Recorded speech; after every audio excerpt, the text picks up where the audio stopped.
Perkenalkan, nama saya Valentina Melenita, NPM 185077789, Prodi Manajemen Sore semester 7, Universitas Widya Dharma Pontianak, dosen pengampu Heri Ferianto. Ini ada tugas mata kuliah etika bisnis, dan di sini saya akan membahas dengan topik etika bisnis dan tanggung jawab sosial perusahaan. Saya akan menjelaskan apa itu etika bisnis, tanggung jawab sosial perusahaan, dan masalah kerusakan lingkungan.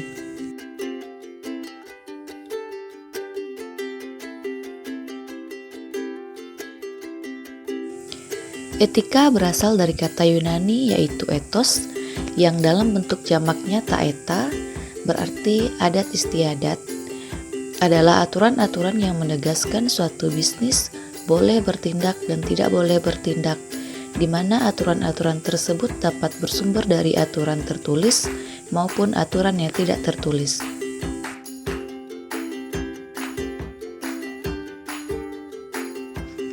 Tanggung jawab sosial perusahaan atau CSR.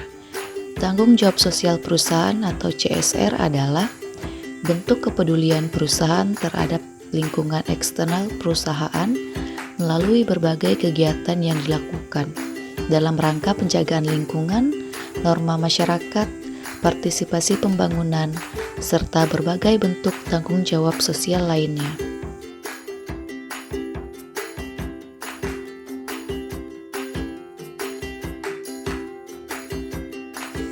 Manfaat tanggung jawab sosial perusahaan: mempertahankan dan mendongkrak reputasi serta citra perusahaan, melebarkan akses sumber daya bagi operasional usaha, mereduksi biaya misalnya terkait dampak pembuangan limbah, mendapatkan lisensi untuk beroperasi secara sosial, meningkatkan semangat dan produktivitas karyawan.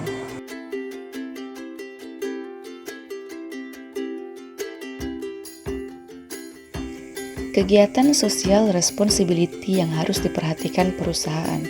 Pertama, bertanggung jawab terhadap masyarakat dan lingkungan.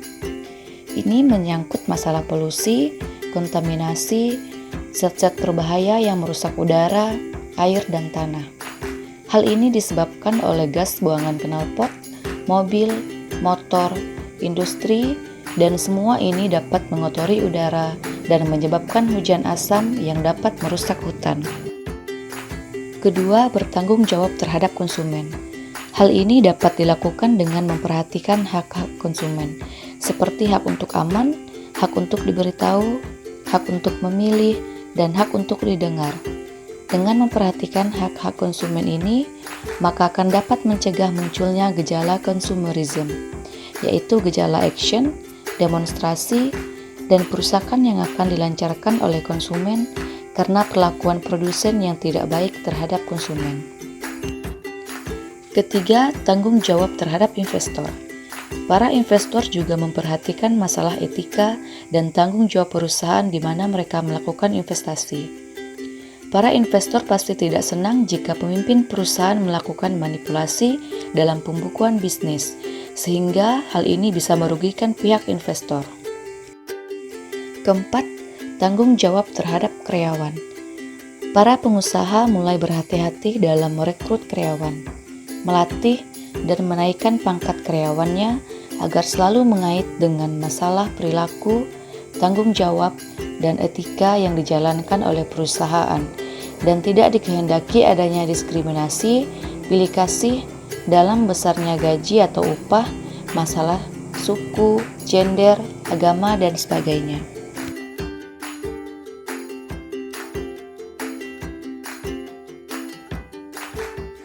Menurut model Carrel, ada 4 alur kriteria tanggung jawab sosial perusahaan. Pertama, tanggung jawab ekonomi. Tanggung jawab ekonomi ini yang dimaksud adalah keuntungan finansial. Pandangan ini mengatakan bahwa perusahaan harus dioperasikan dengan berbasis laba, dengan misi tunggalnya yaitu meningkatkan keuntungan selama berada dalam batas-batas peraturan pemerintah. Kedua adalah tanggung jawab legal. Tanggung jawab legal ini didefinisikan sebagai apa yang dianggap paling penting oleh masyarakat sehubungan dengan perilaku perusahaan yang layak. Ketiga, tanggung jawab etika.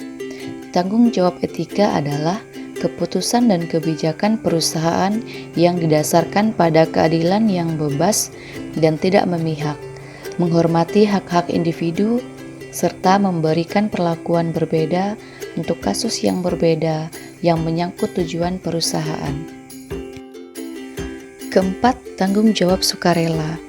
Tanggung jawab sukarela adalah kebijakan perusahaan dalam tindakan sosial yang murni sukarela yang didasarkan pada keinginan perusahaan untuk memberi kontribusi sosial yang tidak memiliki kepentingan timbal balik secara langsung.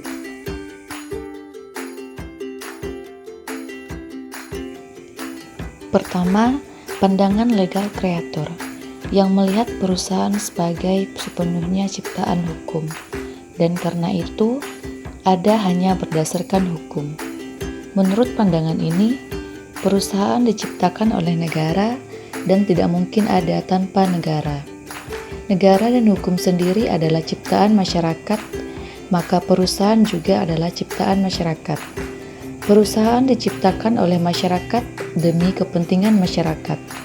Maka, kalau perusahaan tidak lagi berguna bagi masyarakat, masyarakat bisa saja mengubah atau meniadakannya. Kedua, pandangan legal recognition yang tidak memusatkan perhatian pada status legal perusahaan, melainkan pada perusahaan sebagai suatu usaha bebas dan produktif. Menurut pandangan ini, perusahaan terbentuk oleh orang atau kelompok orang tertentu untuk melakukan kegiatan tertentu dengan cara tertentu secara bebas demi kepentingan orang atau orang-orang tadi. Dalam hal ini, perusahaan tidak terbentuk oleh negara. Negara hanya mendaftarkan, mengakui, dan mensahkan perusahaan itu berdasarkan hukum tertentu. Ini sekaligus juga berarti bahwa perusahaan bukan organisasi bentukan masyarakat. Masalah kerusakan lingkungan yang dapat ditimbulkan perusahaan adalah polusi udara, polusi tanah, polusi air, dan pembuangan limbah beracun. Untuk mengatasi masalah ini, pemerintah dapat membuat berbagai peraturan. Misalnya, perusahaan harus melakukan daur ulang air, menyaring ampas pabrik agar tidak mengotori udara, pemeriksaan knalpot motor dan mobil, membuat peraturan pembatasan penebangan hutan dan pelestarian lingkungan dengan menanam pepohonan di lingkungan kantor atau rumah, kemudian usaha dunia bisnis dalam mengurangi polusi dengan mengurangi penggunaan pembungkus yang akan merusak alam dan mendaur ulang pembungkus yang terbuang. Salah satu contoh tanggung jawab sosial perusahaan adalah pembangunan jalan. Pembangunan jalan ini dilakukan dengan tujuan untuk memudahkan akses transportasi, baik itu bagi masyarakat lingkungan sekitar maupun bagi perusahaan itu sendiri. Jadi, kesimpulan dan benefit yang saya dapatkan selama mengikuti mata kuliah etika bisnis ini adalah jika kita ingin bisnis kita berkembang dan bertahan dalam jangka waktu yang panjang ataupun lama, maka kita harus memenuhi sebuah tuntutan bisnis, yaitu tuntutan bahwa bisnis harus beretika mutlak.